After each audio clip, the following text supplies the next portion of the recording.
Hello everyone, the Green Scorpion here, and with Weapons Month 2 entering its 4th week, it's time to ramp it up.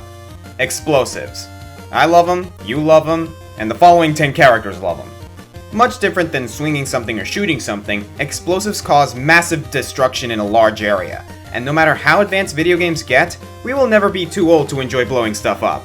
The study of explosives dates back to the use of black powder in the pre-17th century, which was used to power cannons and firearms. Ever since English leather merchant William Bickford invented the safety fuse in 1831, grenades, TNT, nitroglycerin, and more have been tools for demolition, mining, and of course, battle. Characters who dedicate their time to bombs are especially committed, as any slip-up can lead to certain death. Whether they're carefully timed or on a short fuse, whether they're making cartoony smoke effects or leveling buildings, if you use bombs, you are sacrificing finesse and precision for absolute mayhem. It takes a certain patience to handle such delicate chemistry, and usually some degree of insanity to actually go through with using them. Expect some pretty chemically imbalanced practitioners to appear on this list. So put on your hard hats and get behind something. This is the top 10 greatest video game Bombardiers. As usual, only games I've played, and only one per franchise. Let's light her up.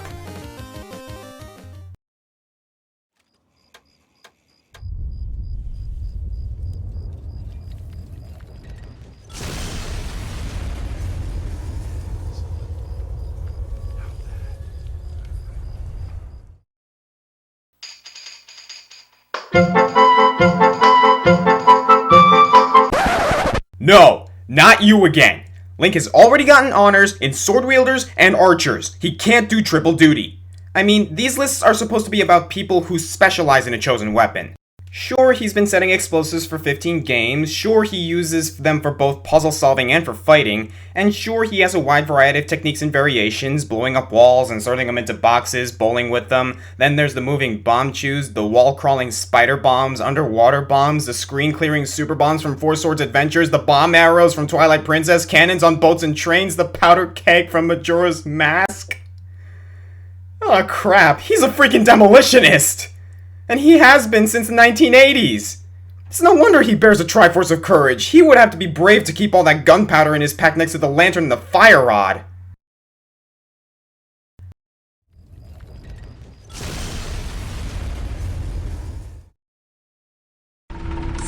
Most test subjects do experience some cognitive deterioration after a few months in suspension.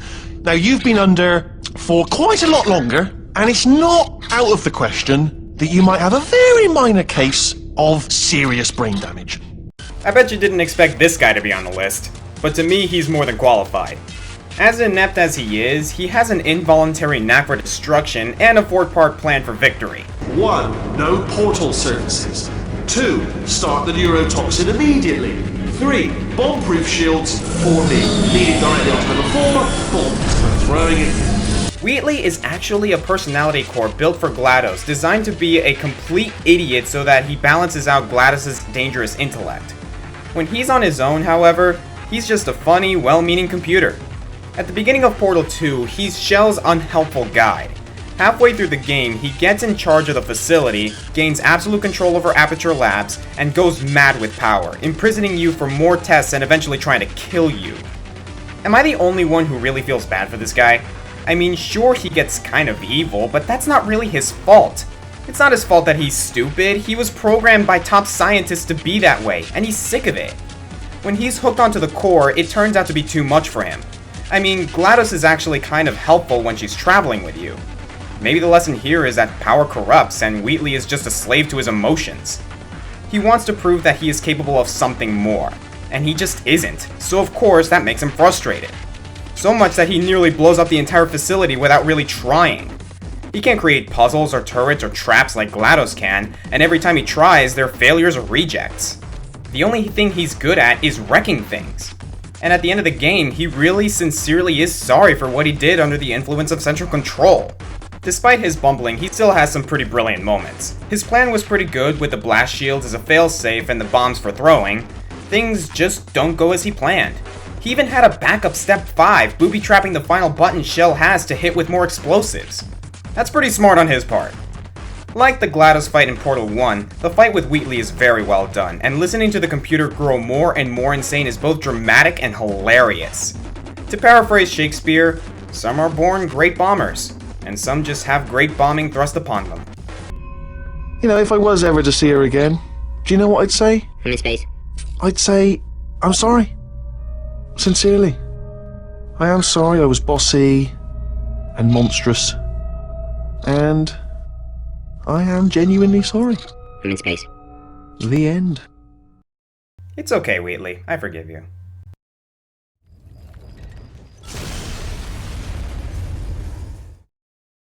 Solid Snake is the greatest soldier there is, and he's got a multitude of explosives. But for the number 8 spot, we look at someone with an unsettling love for volatile ballistics. Fat Man, explosives expert of the Dead Cell. As a child, Fat Man had a love of combustion. And not just illegal fireworks. He built an atomic bomb at the age of 10 using only a guide he got off the internet. Yeah, that's scary!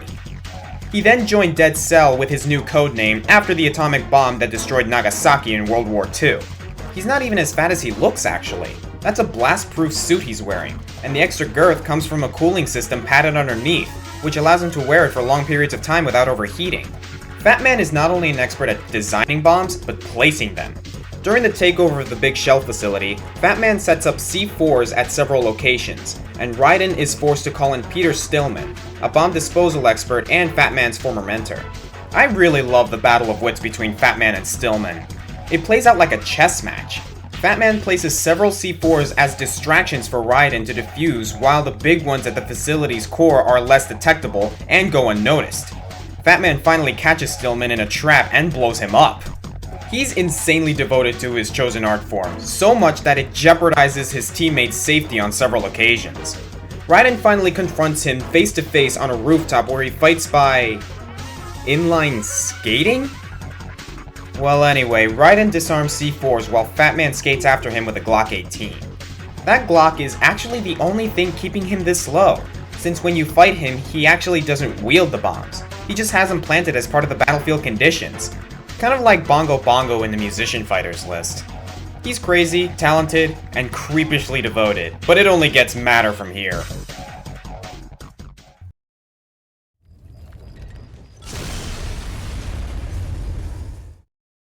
Before we get into the real loonies though, here's a surprisingly sane person who can literally blow up on you at any moment. Admiral Bobbery from Paper Mario: The Thousand Year Door is one of Mario's 7 partners. I always like bombs in the Mario universe, their little eyes, the sound they make, and their odd little contention with their short, violent lives. Like Bombette from the first Paper Mario, Bobbery can self-destruct, sending himself skyrocketing but then landing on the ground completely unharmed. Well, maybe he's a little harmed, but he doesn't lose HP and that's what's important. Mario can use this to both blow away walls and dungeons and to battle the forces of Grotus. Bobbery also turned out to be one of the more compelling new characters of the game. He is the greatest sailor of all of Rogueport and spent his life on the sea, but wasn't around when his beloved wife passed away due to sickness. Blaming himself, Bobbery refuses to leave land again and wallows in self-pity until Mario can whip him into shape, needing someone to sail him to Keelhaul Key to collect the 5th Crystal Star. Despite being a highly unstable bag of nitro, he actually is the most mature and level-headed of Mario's group, though his age makes him stubborn at times. In battle, Bobbery has 4 attacks at his disposal. Bomb allows Bobbery to blow up, damaging an opponent. Bomb Squad actually fires 3 small-time bombs. Hold Fast puts Bobbery in a defensive stance to detonate when enemies attack him, and Bombast hits all enemies. With a tragic backstory and well-controlled explosive power, this salty sea dog is the least insane on this countdown, but very worthy of the number 7 spot.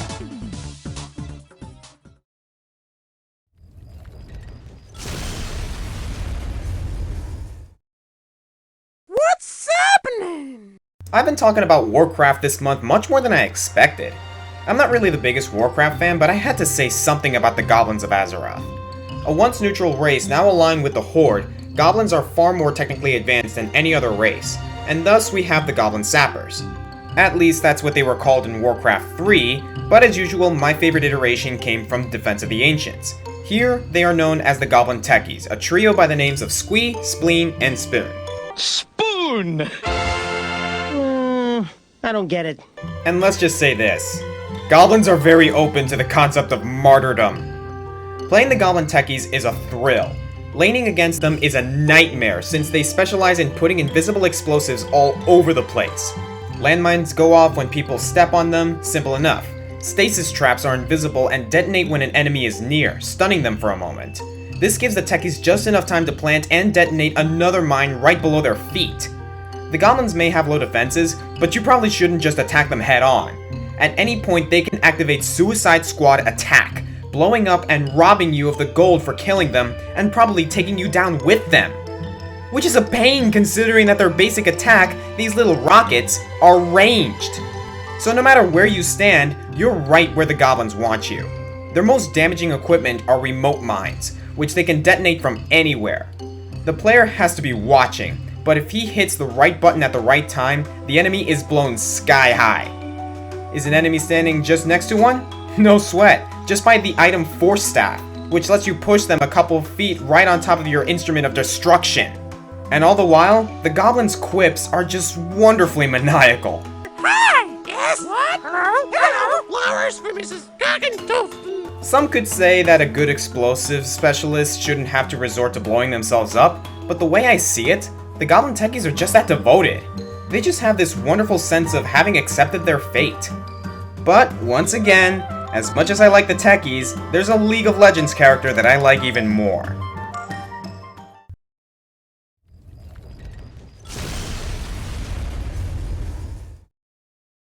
And here he is, Ziggs, the explosives expert.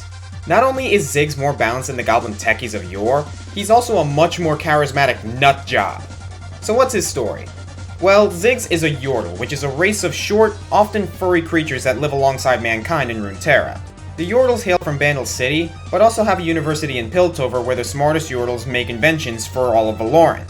Ziggs wanted to become one such inventor, but everything he made blew up in his face. After saving some professors from a Zaunite invasion, he discovered that his failed experiments were actually his magnum opus. He was given the title Dean of Demolitions and sent to represent the university in the League alongside the likes of Heimerdinger and Corki. Ziggs is a very technical offensive mage. His passive Short Fuse makes his next basic attack do bonus damage every 12 seconds, though that interval lowers the more spells he casts, meaning that his damage output grows exponentially the more bombs he throws. Bouncing Bomb has a very unique targeting system in that it keeps rolling after it lands. The satchel charge can be laid down and detonated with precise timing. When it explodes, it also knocks enemies, even Ziggs, away. This combined with Explosive's Minefield, which damages and slows opponents who walk through it, makes Ziggs very good at escaping danger. He may not be a kamikaze like the Goblins, but he's willing to blow himself up as a way of quicker transport. His ultimate, Mega Inferno Bomb, is a long-range nuke with a huge blast radius that deals tons of damage. Perfect for picking off escaping enemies or stealing Baron Nasir from the opposing team. Once again though, what wins over these League characters is the amount of effort that went into their personalities. Ziggs has to be the most deranged, and by extension funniest, champion in the game. I like my enemies like I like my bombs. About to explode! Ziggs is a hilarious AP carry with a lot of damage potential, and I have a little rule about fighting against him. If you're in a team fight, take out Ziggs first, or be killed and laughed at.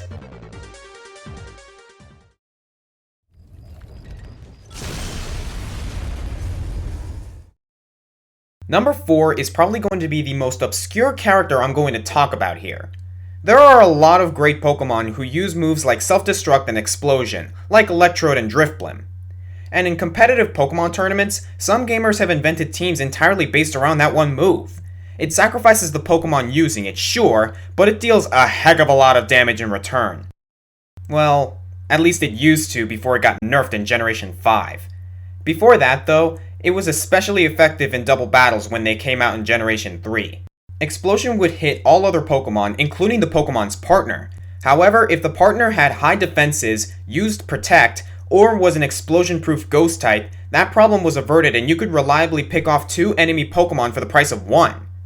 But we're here to look at characters, not just a trend. Our search brings us to Pokemon XD Gale of Darkness for the Gamecube, a sequel to Pokemon Colosseum and, like its predecessor, a sadly underrated game. In Pokemon XD, there is an optional challenge to climb Mount Battle, a gauntlet of 100 double battles, though your Pokemon are healed before each one. After hours of struggle, you come to level 89, Super Trainer Nimbliss. She has no personality, no defining features, and there is nothing special about her except that all of her Pokemon know Explosion, and she will own your face if you aren't ready for her.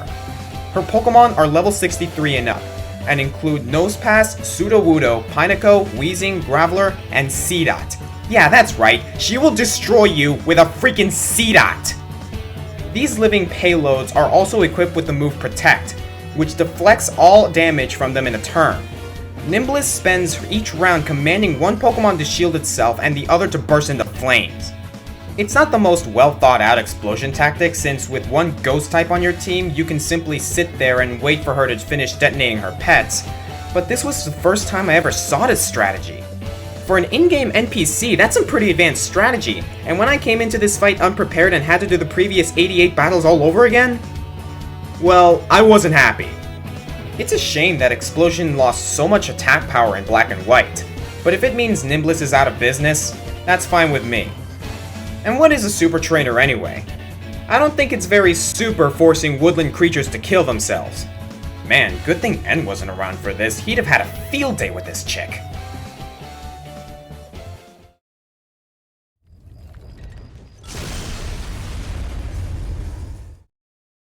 I have to be honest, I had a spot ready for the Poppy Brothers on this list from the Kirby series, mainly so I could use this clip. Who do you think you are? But then I remembered Holly Summers, the 6th ranked assassin in No More Heroes. I can see how I nearly passed her by too, since she is usually holding her melee weapon, a shovel. But not only is Holly a bomber with the best of them, she is one of the more tactical entries on this list. Travis goes after her at the Santa Destroy beach. First of all, the path there is dotted with landmines buried in the sand. I can't imagine how many number 7s Holly's killed before even meeting them. When Travis finally meets the Swedish assassin, she keeps a level head and uses her arsenal and battlefield to her advantage. The first thing you might notice is her prosthetic leg. Well, you might notice her lack of clothing first, but then the leg. Not only can she still outrun Travis with that thing, it's equipped to send out a barrage of miniature missiles. Holly also keeps a bunch of grenades in her belt. Her chief tactic is to wait for Travis to fall into one of her hidden pitfalls and then throw grenades in while Travis scrambles out. She nearly takes out Travis right at the beginning with this, but luckily Mr. Touchdown has protagonist armor. When Travis does get in close, she can fend him off with her trusty shovel or some knives. My personal favorite move of hers is an odd one. She drops a grenade on the ground and stabs it with her spade, using the ensuing blast to backflip. The ending to this fight is also oddly touching. Like with Shinobu, Travis is unable to kill a woman, so Holly goes to an interesting extreme and, well, swallows her pride. This, I believe, is the moment where No More Heroes goes from being a fun, quirky kill fest to something a little bit more significant. Travis starts actually developing some depth here, and you'll notice that he never has trouble killing women in this game again. With brains and bombs, Holly keeps a leg up on the competition.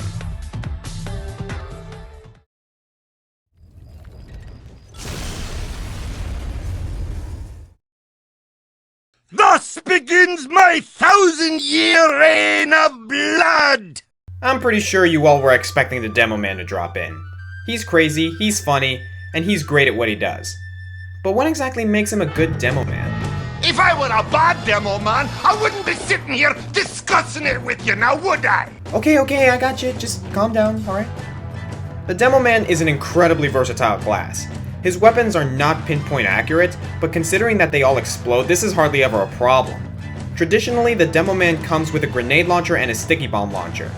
The former can be fired directly for maximum damage, or let to bounce around and hit its targets indirectly. If a pesky engineer has a turret up that you can't seem to get past, Demo Man is your guy. He'll bounce some ballistics around the corner and make quick work of it without ever coming into its line of sight. The sticky bomb launcher is also loads of fun.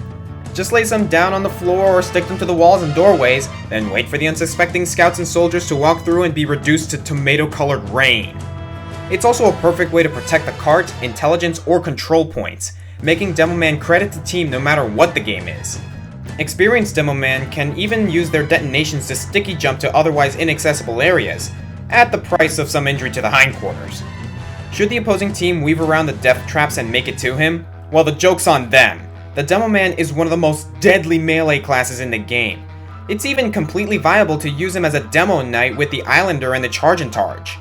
My personal favorite is the Ullapool Caber, a bomb on a stick that sends both you and your victim sky high. Sure, he's got a drinking problem, and sure, he's the only Black Scottish Cyclops you're likely to see, but he's one of the best at taking things apart and having fun while doing it.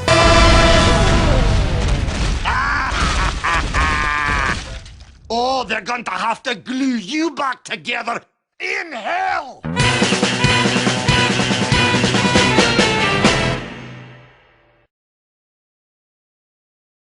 We're close to revealing the number 1 greatest Bombardier, but before we get there, let's recap. Number 10, Link.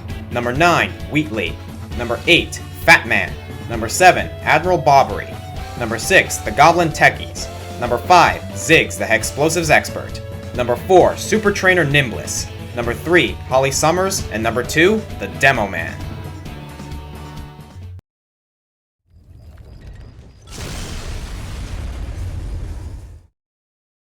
He goes by many names: Shirabon, Bomber John, Cheery White, Dynablaster, but mostly we call him Bomberman.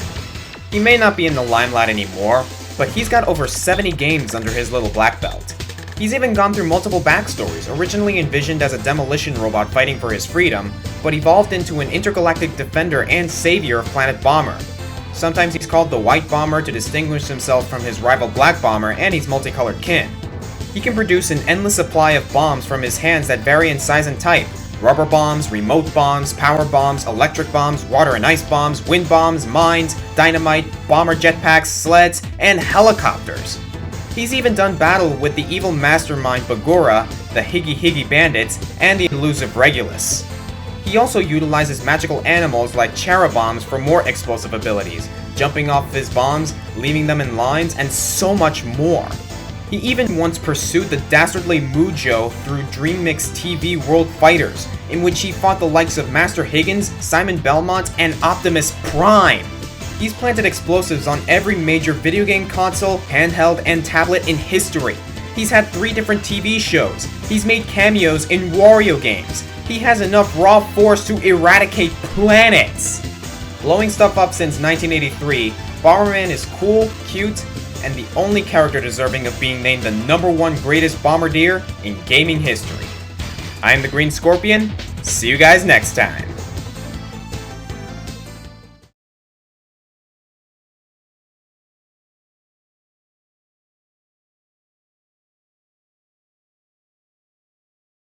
You want to see how to disarm a bomb?